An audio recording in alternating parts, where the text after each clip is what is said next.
Sorry, Tracy, I'm still not able to sign for December and January minutes. I'm really hoping to make it in person to the next one.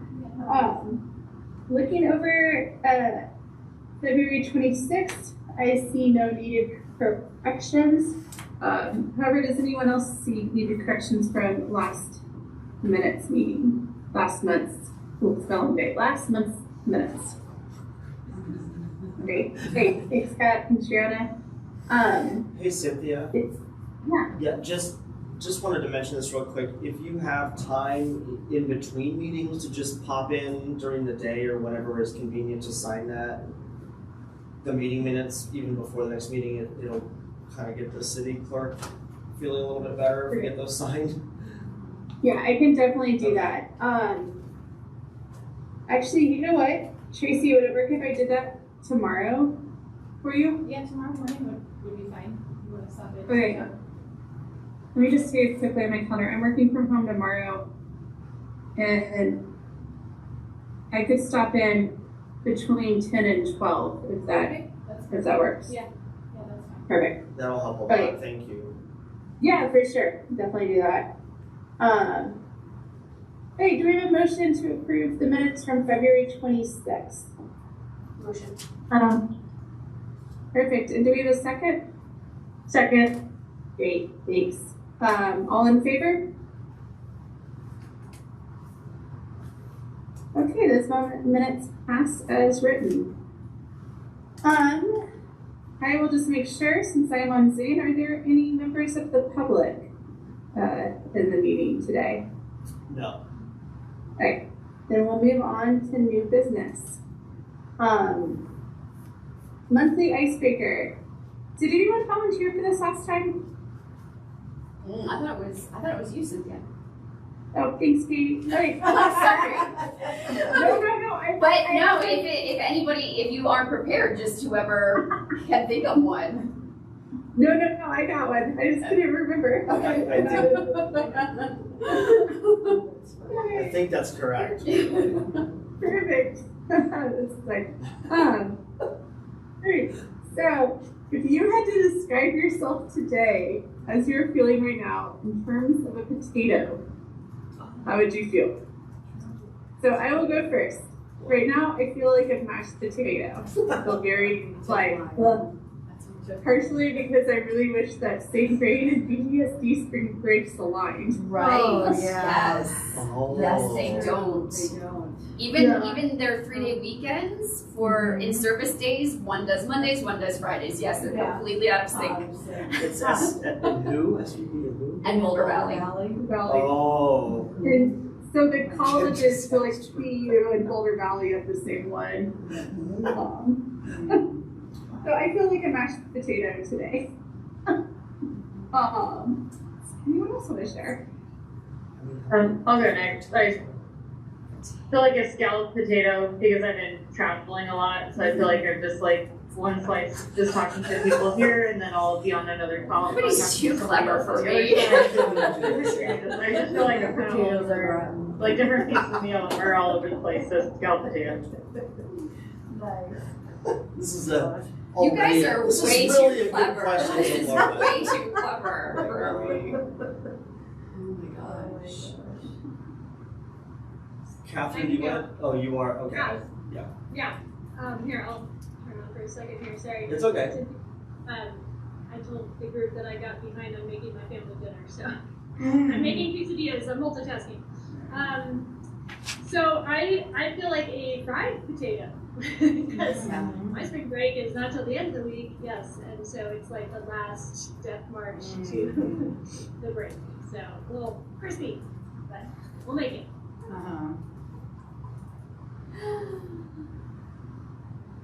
I'll go with seed potato, just because it's gardening time, and yes, I feel frazzled and hectic right now.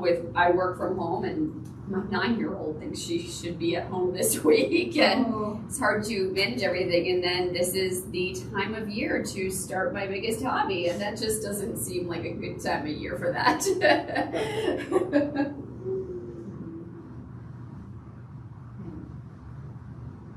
Well, I'll base my answer off just today, really, that I feel like a sweet potato. Because over the weekend, I received an email from a patron about some books on a display, and I thought her email, while I disagreed, was very logical and reasonable, and we had a good email interaction, and it's a case of having a dialogue where you can still not agree, and I felt like, I was sweet, I guess, and so was she in that sense. So I felt pretty good about that, even though, we're not going to be in agreement necessarily. It was like a decent conversation. It doesn't always happen these days. I'd say a baked potato. No, just no, not that way. No. No. You know everyone was going to Yeah, it's so we had a meeting, earlier with our city manager, city attorney around.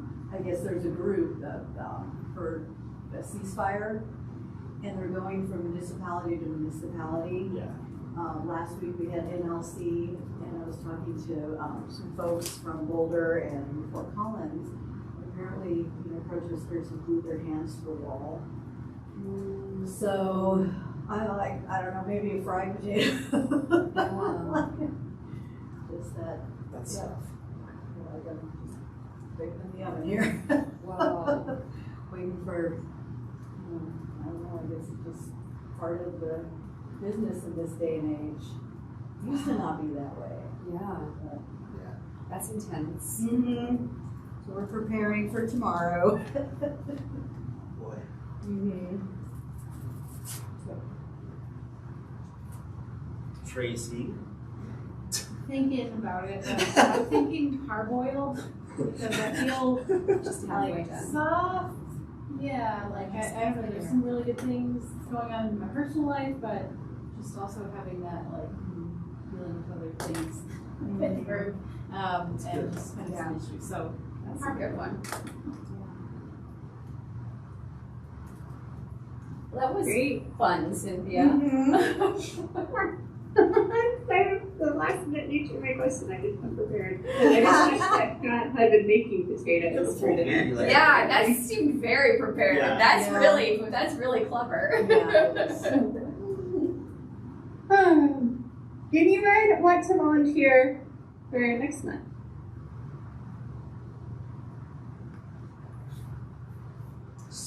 Catherine said I van. Perfect. Thank you. Catherine. It's okay. Sorry, Catherine. I had to tease you. You should correct it yourself. Oh, all right. So we have a couple of new business agenda items. Really, this next one I think will take up the most time. The other two are pretty quick. But let's go ahead and dive into it. And just as a catch up, so the board will be presenting along with John, the library director, the annual report to council. Thank you, Susie, for helping facilitate that. And the date, in my understanding right now, is TBD. But I thought, especially since John had shared the final report, it would be nice to go over again. Maybe hear from John some of the changes, any comments or questions from the board, and then if there's anything that we want to make sure and really draw to council's attention during this presentation, I think this would be a nice place to discuss that. So John, if you don't mind, I'll hand it to you to start. If you just want to maybe share some of the updates that you've done and anything that you think is really pertinent that we want to make sure to highlight in our presentation. Yeah, so let me bring up the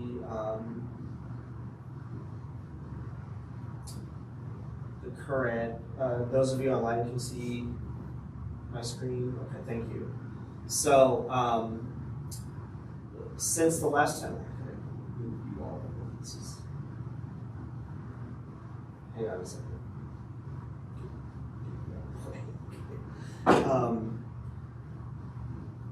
I may have talked a little bit through this last time, but in between the two meetings, I have done a little bit of editing on some of the explanations and data points of the report. I think I put this in the packet too, did I? So hopefully, either if you didn't see it, you'll have a chance to or whatever. But I'll just walk through a little bit of how we structured this. So it's kind of in sections.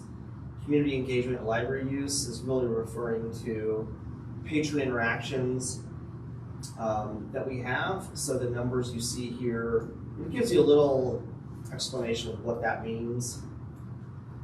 So when you see this, it's all defined, and it's split out between basically our 4 departments. So these are reference questions or directional assistance or some combination. Basically interactions. So when we have a total number here, 123,000 means basically the sum, more or less, okay, of a lot of the numbers in here as far as how we interact with patrons. And then, so that's what that is. So that includes reference questions, directional assistance, tours, anything like that. And then the next section is broken down into what we call checkouts. So, it's us in library land always call this circulation, but that's not really a common term. So we're calling it checkouts, but checkouts is that, but it also includes some other things. So if you're wanting to check out books and you would know that this library auto renews for you, or you can do it yourself, but the renewal counts as a checkout too. So that's how this stuff is added. But so we have some, the first number here, digital downloads, that's both like ebooks and databases. Databases is a little, it varies. This isn't a detail you'd have to go into a presentation, but it can kind of vary depending on the vendor. Right, so, but more or less, it's someone comes in and searches in a database, that'll count, or in other cases it'll count because they opened up an article or something within that resource. It kind of just depends, but it's counted within there. And then the e-materials for Longmont Library, this is ebooks and the audiobooks checked out through Libby, more or less. There's a couple other things, but it's pretty much Libby. And then we put in here the 1.2 million because it's a nice number to show. But as you all know, we partner with what was formerly known as the Front Range, well, it still is the Front Range Digital Library group, and it was a consortium. We don't share anything anymore except for the digital, the ebooks and the audiobooks. So we all contribute to that, which is great because it expands what we have access to. So collectively, between Longmont, Boulder, Broomfield, Louisville, Lafayette, and Loveland, that's the 1.2 million checkouts. So with our 225,000, that's what, about a quarter of it? Not quite. So we have a heavy use of ebook and the audiobooks, I guess is the main point here. And then coming down into more of the physical checkouts. So, and by the way, if you didn't catch it, this is all 2023 numbers. This is the total year of last year. So, over 900 physical items checked out, 900,000, sorry. Holds picked up, almost 70,000 holds, so there's a lot of use on that. And then it's broken down into areas, so children and teen books, adult books, you can kind of see how this gets broken out.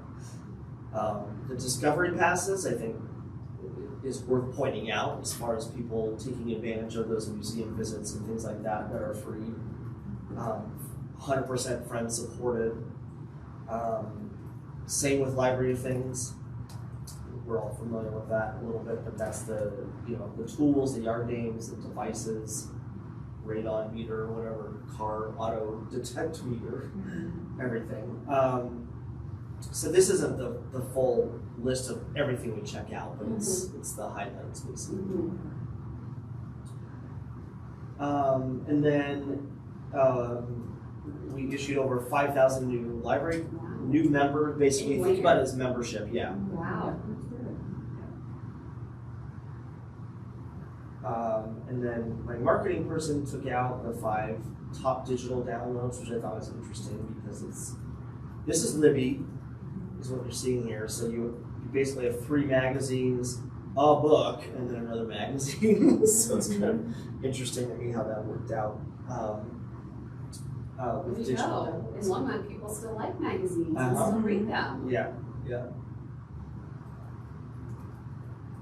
So that's physical checkouts. Then we go into marketing. This is how we're engaging with the community via newsletter, website, and social.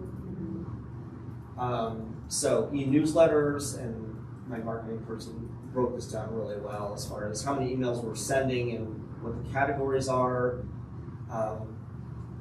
Open rate is if they open the email, if you didn't know that, and then click rate is if they click within the email to somewhere. And I appreciated her putting some numbers in of industry standards. You can see we have a higher click rate than is generally happens within emails. So that's a pretty good response rate. New subscribers for in 570 versus the total that we currently have. And this is a variety of all these newsletters, right? Top newsletters that were opened. I know. If that's indicative, right? Like, when are you open? Yes, the top thing. In an entire newsletter. Anyway, that's fine. They're opening it, so. But we do send a good variety of newsletters every month. And then website, the 300,000+ page views. Page views, if you don't know how web analytics are captured, it's more of a how much time someone spends on your site versus whether they just land on it and leave. And I'm not quite sure of how that's determined within this statistical software that's used, but that's what that means, is the views are more of someone is spending time on your website. And then the 10 most visited pages within our site are here. It makes a lot of sense of what you're seeing here. The library homepage, an account I would expect there. And then also just to point out, out of the entire city's website, the library is the 3rd most hit. And that is behind the city's homepage, which makes sense. The second, in case you're curious, is utilities, because people want to pay their bill. Yeah. There you go. So, in that aspect, we're the top hit. Yeah. It's hard to argue with those two. And then events and programs, how many events we uploaded to our website. Events sold out. Sold out, of course, we don't charge, but when we do require registration, this is how many we're at capacity. And that's pretty good. We mostly don't have reservations for programs. E-notifications sent through the website, that's something that you can sign up for within the website, which is separate from the e-newsletters that we send out. And then press releases, which we get out, and those help a lot. Social media, top engagements of the year, going Find Free made sense if that was the top one. And then you can kind of see some others down here that had the most hit. Facebook results,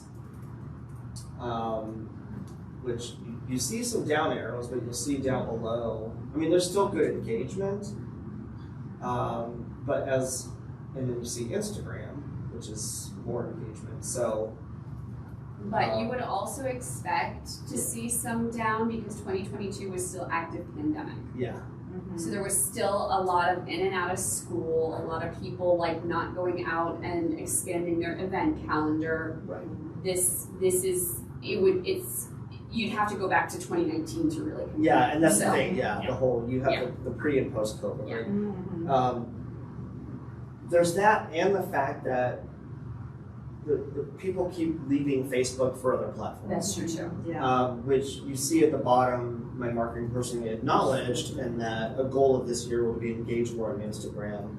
As far as the other platform that we use, I realize there's other platforms, but we're not on.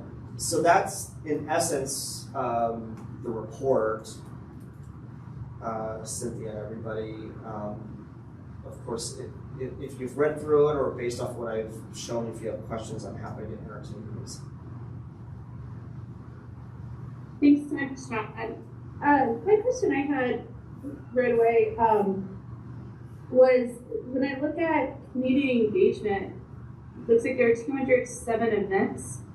But then when I look under marketing at events and program, there's a lot of events uploaded to the website. So I guess I'm confused, like what do events mean? What else is getting uploaded to the website under that category?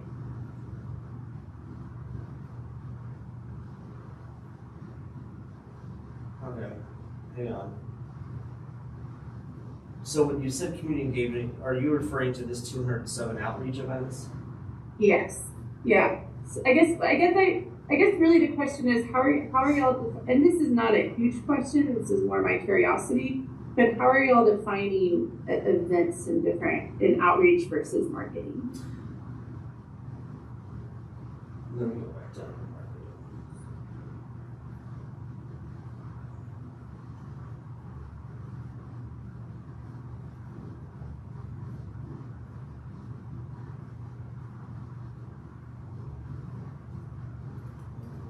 Oh, I see. Here. Oh, it says community engagement outside of the library is what the outreach events are. Yeah.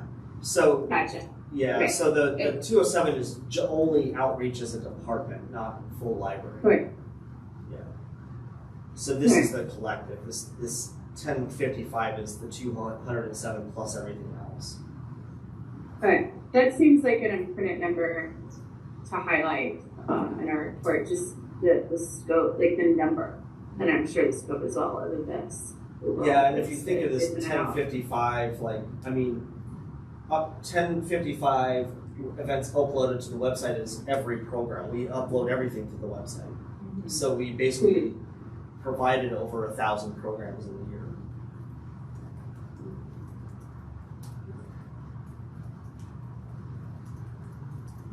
Right. So the thing that keeps, and then I would love to hear from the other board members, the thing that keeps coming to me from this report is our patrons are engaged. You know, there's a number of libraries in the consortium, and we're one of 6, but we have almost a quarter of the e-materials checkouts.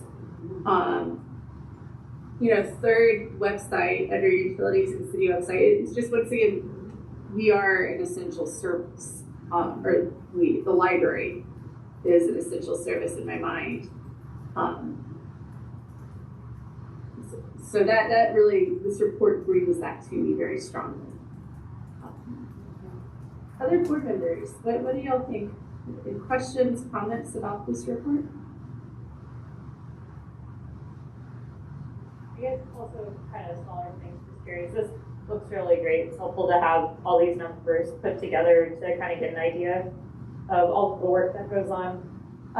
And this might be too soon if you haven't discussed it yet, but I like seeing kind of the social media numbers near the bottom that showed kind of the year before and then the changes to now. And so I know this is the first one, but I'm just kind of curious if moving forward, if there's been discussion on kind of where we might want to have this kind of information in other parts of the report as well, just to show kind of like maybe like, oh, we've served this many more patrons this year, or maybe it goes down, or just kind of like what areas we're showing that change or having more activity up or down might be helpful within the report as well for future years. Yeah, so you're right, and what I can tell you is you're right, this is kind of our first stab at this, right? So, you know, with the social, my marketing person was able to easily grab that with the other numbers. We probably could, but going forward, that is the plan. So we have been working internally here as far as capturing numbers of putting it we're entering it into one common like spread basically that Tracy created, and it has a column for percent change. And what I can do with that, and what I'm going to start doing going forward, is probably taking out some of these numbers. I don't know if I'll make it as pretty and fancy as this report, but something that can show on a quarterly basis, like this is where we are now in comparison to where we were at last year. And that data that we're gathering will help do that. Previous to the way we're doing it, it was a little sporadic, if I'm honest. It was kind of isolated. Everyone was capturing numbers in their own way, and it was a little difficult to pull that together. So that's the plan, is the shorter answer. Great, thank you. Short answers. No worries, that was helpful. And mostly just out of curiosity too, and that doesn't, this question doesn't necessarily have to go into this report either, but just kind of seeing these types of numbers, it made me curious about kind of what the Longmont website for the library that like make a suggestion page looks like what folks are asking for, or like how many events they're looking for, suggesting versus folks are just was kind of curious what folks for the library were asking for online. Okay.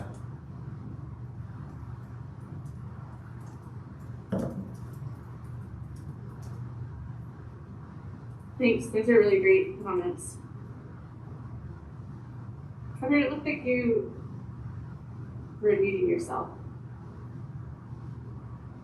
Maybe not. Okay, never mind. Other comments or questions? Library getting their own Instagram account, is that a plan for this year? I think we have one, we're just not really engaging in it. Okay. So I guess that says all city, doesn't it? Yeah.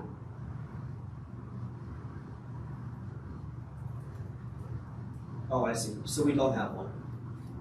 I read this wrong the first time. So that'll be the plan. Yeah. Yeah.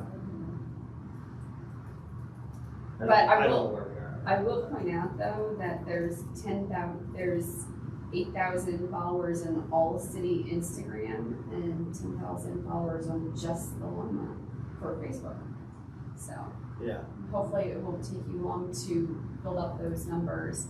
Although I know it is frustrating, a lot of the city departments don't have their own accounts. So I'm really glad that the library finally does, because not all city departments get there. The senior center would love to have their own and don't get there. Yeah, it's a process. So it's really nice. Yeah. So yeah, I wonder how much of a process it is for you guys to get your own Instagram account, and if you kind of have to kind of start all over. You know, we're lucky that we have our own marketing person. I mean, she doesn't work for me per se because she's a part of the city's communications department, but I would say 85% of her time is only on the library, and then a small percentage for citywide activities. So I feel like we have someone that provides a good voice for us in that respect, and given the library's engagement on the website alone and just recognizing that, I think it would not be a hard argument to say that we need our own social presence. Agreed. Yeah. Yeah, so hopefully it's not too much of a process to get your own Instagram. So what's some of the things that when we do present, I mentioned already, the website being the third most viewed website, that really impressed me. The ebooks and audiobooks, I think that one of the issues that the libraries run up against, or that all libraries do, is people don't realize how much of the activity is virtual and the support needed for that. So really making sure and pointing out the high number of e-material checkouts, downloads, and opens. Yeah, digital use, Cynthia, is huge as far as presenting, because I think and even just kind of thinking back to the election, and some of the comments I saw from some citizens was feeling like, well, I come to the library, it's not busy, so why do you need more? Well, why we need more is because we have all these people that are exclusively using our services online. And just because they're online doesn't mean we need to support that better through staffing and collections. How much time will you have to present? Do you know? No. I don't know much about this process. I have to check in with my boss Jeff about this to see.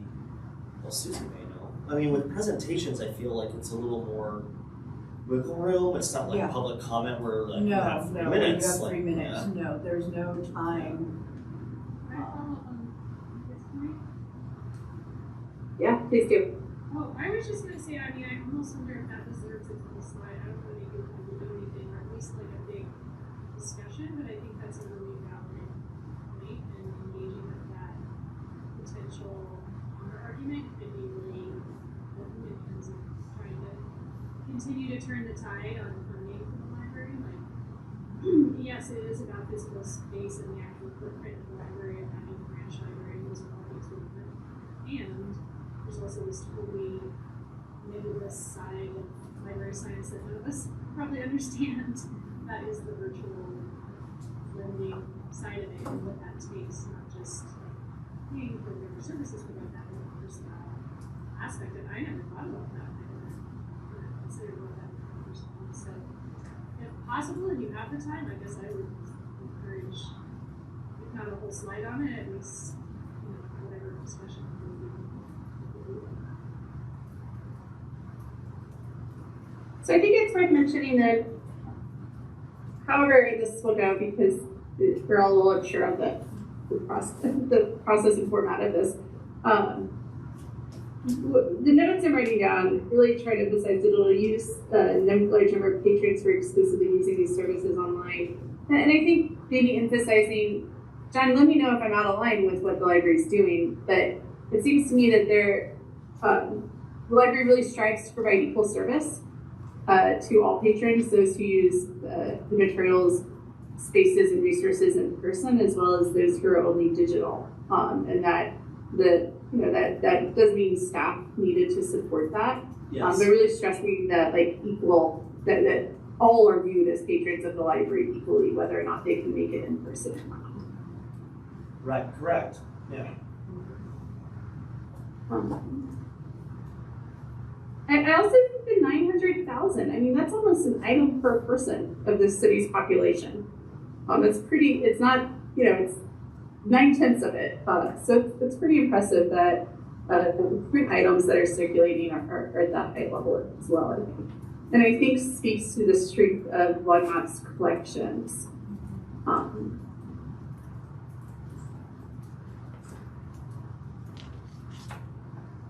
What else are people seeing that, or John, that you think is important as well, or Susie, that you think would really speak from this report? What's the population of Longmont right now? 100,000. It's right over 100. It's really went up. Yeah, the last Census report, not an official census, but it's about 100,000. It's about 100,000. I think it's kind of important to Cynthia's point to kind of have that in perspective, because I'm just blown away by 5,000 new library cards. That means that 5% of the population of Longmont, and obviously it can also be people outside of the limits of Longmont, but still, that represents 5% of Longmont new library card. That just is mind blowing for 1 year. Yeah. Especially when you think about the fact that we don't let our students just automatically get library Right. cards. Mm-hmm. Yes. Yeah. True. Yeah, I think.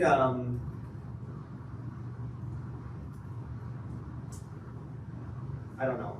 I mean, there's with the engagement with the library of people that aren't physically here, I think is a huge part. But I think also, but when it comes to the community engagement part and just seeing the number of people we're interacting with, because a lot of these numbers are largely in-person numbers. Some of them are digital because we receive a lot of text messages and things through email and our Ask a Librarian form, but that's a lot of engagement of people interacting with library staff, which I think is important as well.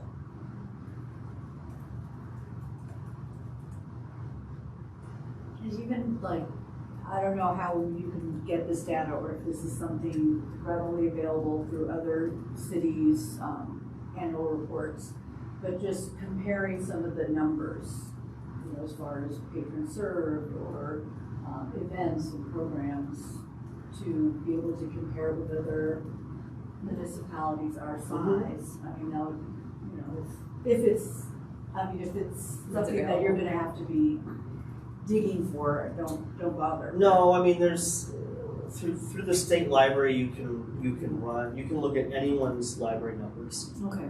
And in fact, I've done that, and I'll even address it a little bit in this meeting when we talk about our budget requests coming in next year, because a lot of what I did was point out of libraries of similar size and how much more they're devoting to library services than we do. My point being that we need to catch up, so that you can get the numbers.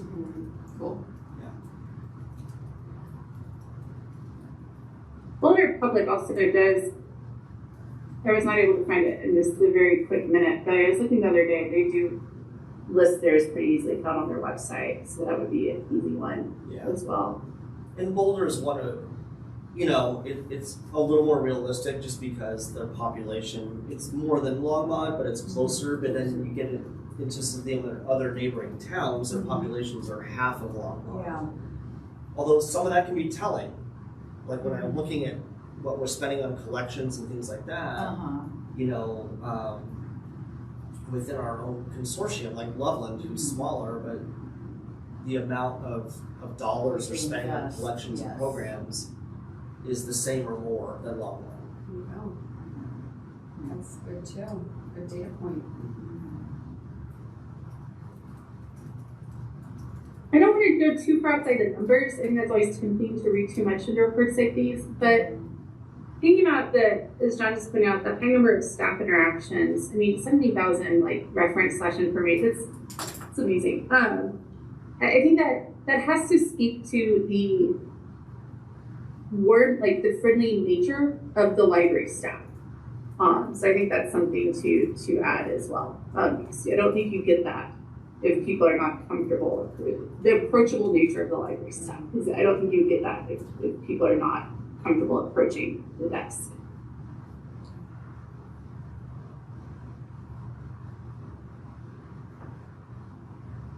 Okay, that's all I can think of for this. Other questions or comments for this report before we move on?